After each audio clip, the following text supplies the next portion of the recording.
I feel nauseous, believe me. Never had a lot of shit come easy. Had to work hard, struggle just to be me. Had to rise up just so they could see me. Did what I had to do just to feed me. And what was left over I put towards my dreaming. But the only thing in life that has meaning are the things you gotta work for, believe me.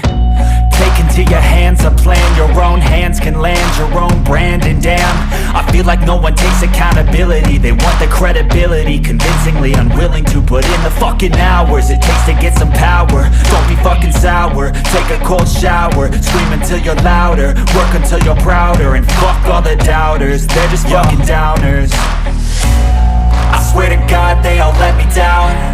I always fought just to wear the crown. I'm pissed off at these fucking clowns who were all taught they deserve an ounce. It's only worth it if you work for it. It's only worth it if you